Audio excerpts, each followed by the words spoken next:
কোথা থেকে যেন আমাদের জঙ্গলে একটা রাক্ষসী শিয়ালে আগমন ঘটেছে। সেই জঙ্গলে অনেক নিরীহ প্রাণীকে খেয়ে নিচ্ছে। এটা তো খুবই মর্মান্তিক। না না, এটা মেনে নেওয়া যায় না। এভাবে চলতে থাকলে তো আমার জঙ্গলের কোনো প্রাণী থাকবে না। আমার জঙ্গলটা মরুভূমিতে পরিণত হয়ে যাবে। রাজা মশাই, আপনার কাছে বিচার চাইতে এসেছে দুজন। কারা আসছে? টুনি ও টুনা এসেছে। কেন, ওদের আবার কি হলো? ওই তো ওরা এসে গেছে, ওদের মুখেই শুনে নেন কি হয়েছে। আরে টুনি, বলো তো কি হয়েছে তোমাদের? কি আর বলবো, দুঃখের কথা। আমাদের সব শেষ হয়ে গেছে রাজা মশাই। আহা, কেঁদো না কেঁদো না, কি হয়েছে আমাকে বলো, আমি আর বিচার করব। আমাদের কষ্টে পোষা ছানা দুটো খেয়ে নিয়েছে এই দানব শিয়াল। রাজা মশাই, আমাদেরকে অনুমতি দিন, ওই বেটাকে আমরা সবাই মিলে ধরে একটা হেস্ত নেস্ত করে আসি। না না, আমাকে আগে ভাবতে দাও, ভেবে দেখি কি করা যায়।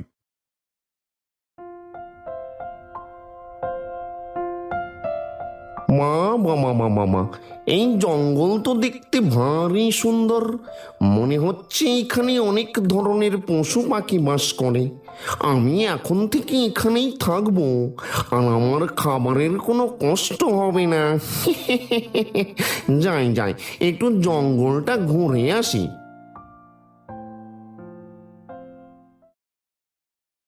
সব খাবো, সব খাবো, যাকে পাবো তাকে খাবো।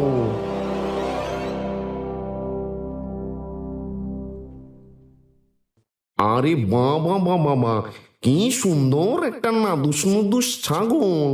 যাই, ওকে দিয়ে খাওয়া শুরু করি।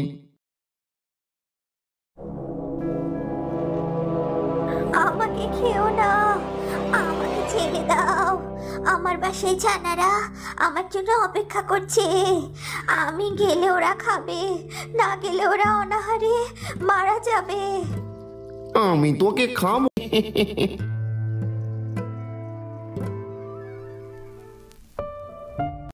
আরে টুনি বোন যে, অনেকদিন পর তোমার দেখা মিললো। আজকাল তুমি থাকো কোথায়? আর বলো না চড়ুই বোন, আমার মনটা ভালো নেই। কেন বোন, কি হয়েছে? তোমার মন খারাপ কেন? তুমি হয়তো জানো না বোন, আমাদের জঙ্গলের পূর্ব দিকে এক বিশাল আকৃতির শিয়ালের আগমন ঘটেছে। আর সেই আমার দুই ছানাকে শিকার করে খেয়ে নিয়েছে। তাই অনেক চিন্তায় আছি, আর মনে হয় এই জঙ্গলে শান্তিতে বসবাস করা যাবে না। তুমি এটা কি বলছো টুনি বোন? এটা তো খুব খারাপ, ভয়ঙ্কর একটা খবর। এখন তো মনে হয় শান্তিটা অশান্তিতে পরিণত হবে। সাবধানে থেকো বোন, বলা তো আর যায় না কখন এসে আবার তোমার সাথে আক্রমণ করে বসে।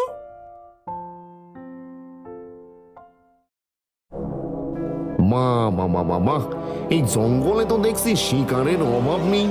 চারিদিকে শুধু শিকার আর শিকার। এইভাবে প্রতিদিন শিকার ধরে খেতে থাকলে আমি আরো শক্তিমান হয়ে উঠব। তখন এই জঙ্গলের রাজা আমি নিজেই হব। হায় হায় হায় হায়, এই দানব শিয়াল তো দেখছি বাঘের ছানাকেও ছাড়ে নাই। এখন তো দেখছি আমরা কেউ তার হাত থেকে বাঁচতে পারবো না। যাই, তাড়াতাড়ি গিয়ে বাঘ মশাইকে বলে আসি।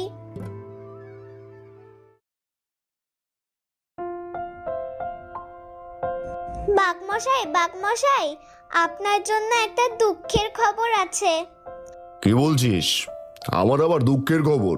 কি খবর, তাড়াতাড়ি বল। আমাদের জঙ্গলে যে দানব শিয়ালের আগমন ঘটেছে তাকে দেখে আসলাম। আপনার ছানাকে শিকার করেছে। বলিস কি রে? ওই শিয়াল বেটার এত বড় সাহস, সে আমার ছানাকে শিকার করে খেয়েছে? আমাকে তো চেনে না। আমার নামও বাঘ, আমি ওর কলিজাটা বের করে খাবো। আপনি তাকে মারতে পারলে তো তার কলিজাটা খাবেন। এই যে সেই শিয়াল না, বিশাল আকৃতির শিয়াল। সেটা আমি দেখে নেব। তুই আমার সাথে চল, ওই ব্যাটাকে একটু শায়েস্তা করে আসি। আপনি যান বাঘমশাই, আমি বরং আমার ছানাদের নিরাপদ স্থানে রেখে আসি। বলা তো যায় না কখন এসে আবার আমার ছানাদের উপর হামলা করবে। আজ 2 দিন হলো বাসা থেকে বের। আরে বাবা বাবা, এইখানে পুঁচকি দুটো ডিম দেখতে পাচ্ছি। অনেকদিন হলো ডিম খাইনি। যাই, এই দুটো ডিম টুকুস করে খেয়ে নি।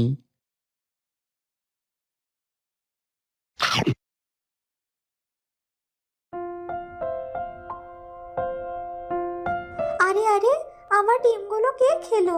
নিশ্চয়ই ওই দানব শিয়ালের কাজ এটা। ওর মনে হয় আমার বাসায় এসেছিল।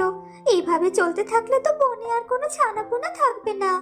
না না, কিছু একটা ব্যবস্থা করা দরকার। কিন্তু ওই দানব আকৃতির শিয়ালটা এসে আমাদের শান্তিটা অশান্তিতে পরিণত করে দিয়েছে, আর সে আমার ডিম দুটো খেয়ে নিয়েছে। এই শিয়াল তোমার ছানাকে শিকার করে খেয়েছে, অথচ আমি এখনো কিছুই করতে পারলাম না। জঙ্গলের সবাই ওই শিয়ালটার ভয়ে আতঙ্কে আছে। এইভাবে চলতে থাকলে তো হবে না। চলেন আমরা সিংহ মহারাজের কাছে যাই। ঠিক আছে, চলো চলো, সবাই মিলে এর একটা ব্যবস্থা করে আসি।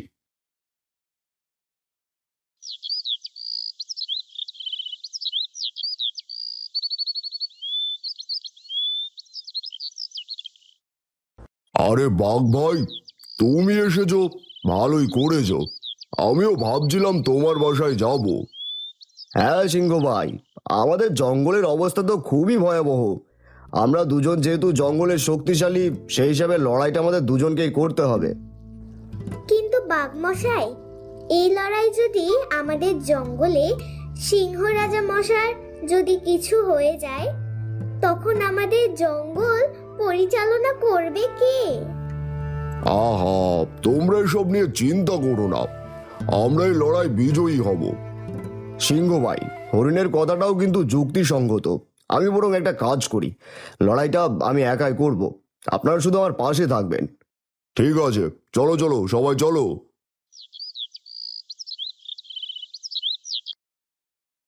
কিরে, তোর এত বড় সাহস, তুই আমার ছানাকে শিকার করে খেয়েছিস? আজ আমি তোর কলজেটা খাবো। তুই খাবি আমার কলিজা? আগে দেখ তোর কলিজা থাকে কিনা, তারপর আমারটা খাস। ঠিক আছে, চল লড়াই শুরু করি, দেখি কে কার কলজে খেতে পারে।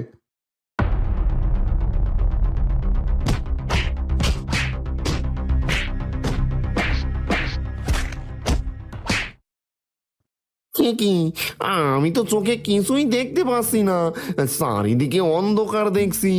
High high high high high, এখন আমার কি হবে? কিভাবে আমি নিজেকে রক্ষা করব? এবার যাবি কোথায়? গায়ের খুব জোর দেখাচ্ছিস তাই না? এবার আমাদের হাতে তুই মর। কে কে কে কে কে তুই আমাকে মারার কথা বলিস? আমি হলাম এই বনের একমাত্র রাজা। তুই আমার জঙ্গলে ঢুকে অনেক নিরীহ পশু পাখি শিকার করে খেয়েছিস, আজ আমি তোকে শিকার করব। না না না না না রাজামশাই, আমাকে মারবেন না। আমি চোখে কিছু দেখতে পাচ্ছি না। আমি আপনার সাথে লড়াই করতে পারবো না। আমাকে ক্ষমা করে দেন। তোর কোনো ক্ষমা নেই, তুই অনেক অন্যায় করেছিস, আমাদের জঙ্গলের বাঘকেও মেরেছিস। এখন তুই আমার হাতে মর। মারেন রাজা মশাই, মারেন। এই ব্যাটাকে মেরে একবারে শেষ করে দেন। আমাদেরকে অনেক জ্বালাইছে। আমার